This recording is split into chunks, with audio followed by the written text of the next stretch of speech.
Hi everybody. Today I'll be sharing my experience flying back from Singapore to Malaysia during this COVID period.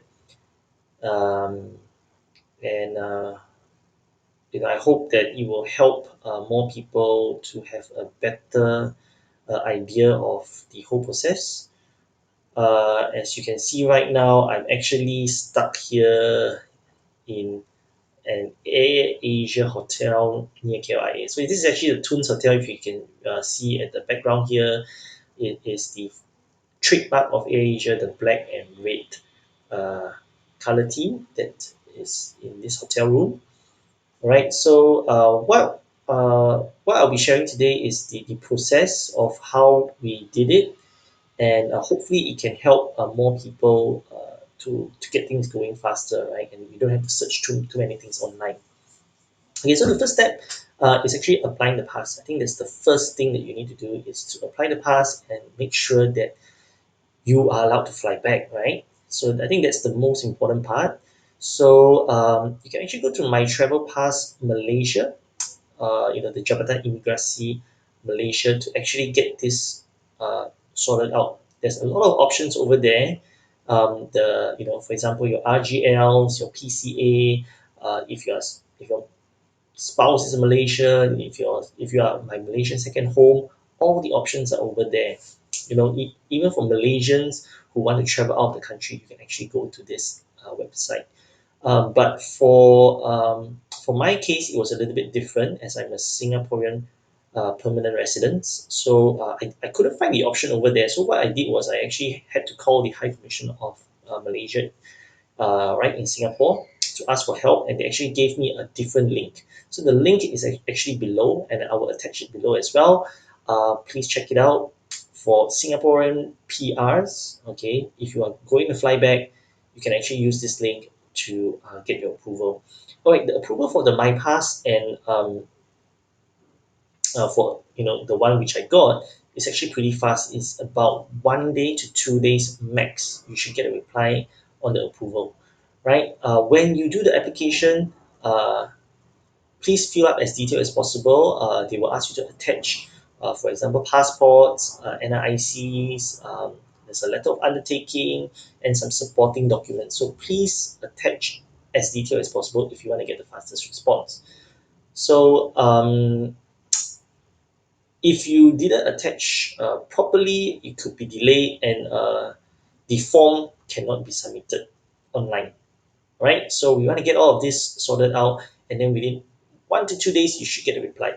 Okay, so the next step after getting the approval, what you need to do is you need to get a pre-departure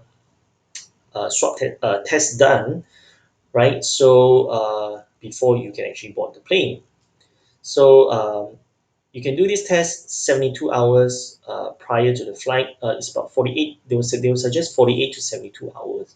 But for my situation, it was on a short notice, so I had less than I would say less than 24 hours to get this test done. Right. So before getting the test done, what you need to do is actually to book the flight ticket first, because if you want to make an appointment with the clinics, they will ask you for your flight details. All right, so you can actually go and book your flight first, right? Confirm your flight, and then you can actually make the appointment with the clinics. So the flights we checked recently, I think the cheapest was the most affordable one was actually Jetstar. I think it's $65, and then AirAsia is about $100 if I'm not wrong. We took Silk Air in the end because due to our timing restraints, we it costs us about $242 per person. All right. If you take the last minute flights, there are flights going around 800 to 900, which is absolutely ridiculous for a 40-minute flight. Right. So after booking your flight, what you want to do is book an appointment with the clinics, because walking in is almost near impossible that you can't get an appointment. Right. This refers to the list of clinics stated in the Safe Travel website, right? when you go to the Safe Travel website, you can actually find a full list of clinics who actually provide this pre-departure testing, right? So the cost of doing this testing is about $160. If you are planning to fly and you are planning to make an appointment, do be prepared because we were trying to get an appointment on the I think 30th of November 2020, but there was nothing, totally nothing. We called. So I was flying back with my brother, and we were calling about. We didn't call more than 20 over clinics.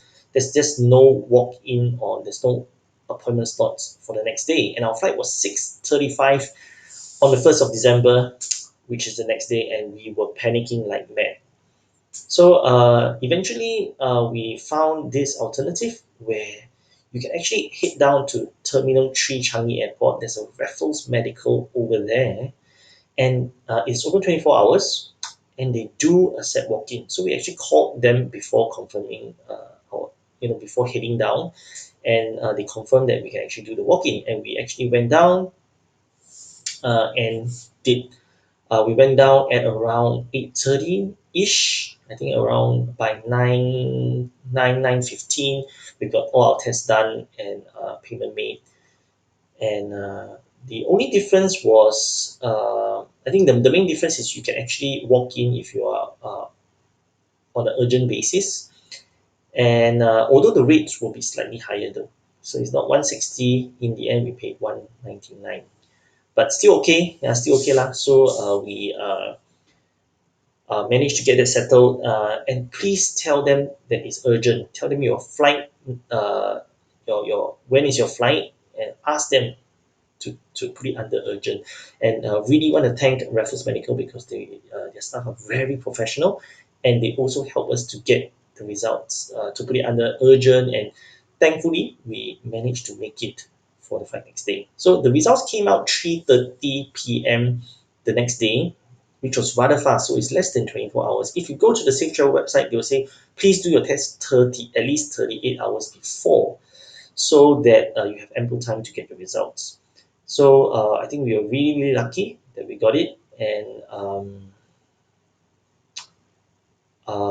yeah, we managed to make it for the flight at 6:30.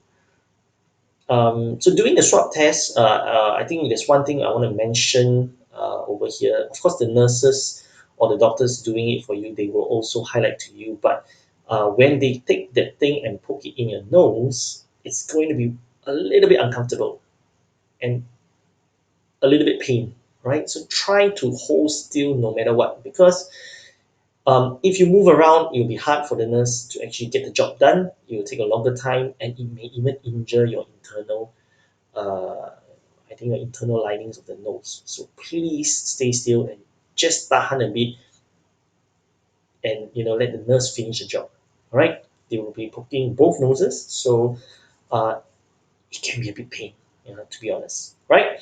Um, yeah, that's it. So after you do that, you can actually just head over to there's an NTUC Fair Price Finest at Terminal 3 just next to the clinic. Head there, buy your dry stores because you are going to be quarantined for 14 days when you arrive in KL. So it's a good thing we went there, bought our dry stores, and we went back home.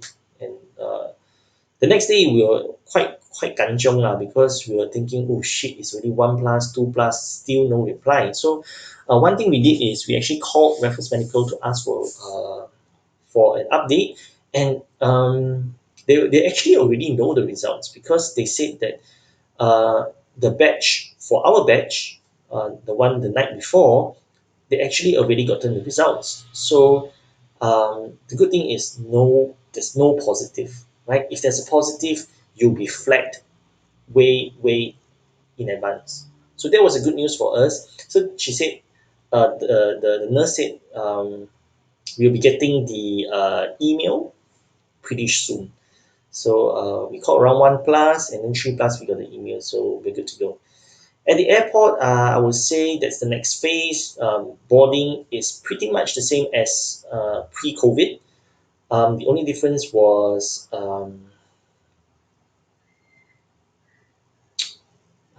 Nothing much, I think. I think the only difference was they gave you a health declaration form, right? And I think one thing which you can do if you are going back to Malaysia, get your My Sejahtera app downloaded in Singapore, right? So that's it. Boarding is the same. In the flight, they will give you a water bottle. There won't be any service. Anyway, Singapore to KL is only 40 minutes. Short and sweet. Uh, the whole flight, I counted, there's only 10 people in the whole flight. So that is, everybody were very well separated. And they actually give you a kit, right? So the kit actually has like wet wipes for you to wipe down your seat area. There's actually a mask for you as well. So it's pretty useful, right? And yeah, so in the next video, I'll be sharing a little bit about upon arrival in KL, and I'll be also sharing videos on what to expect in while being quarantined, and just sharing what I do while being quarantined here in KL. All right, so it's hopefully all the information here is useful, and hopefully do leave a comment if you need any help. Of course, I'm not the expert. I'm just someone, but I'll be glad to reply to you and also help you with your inquiries. If anything, I'll put the link of the Malaysian Embassy inside as well so that you can actually call them if you need any help.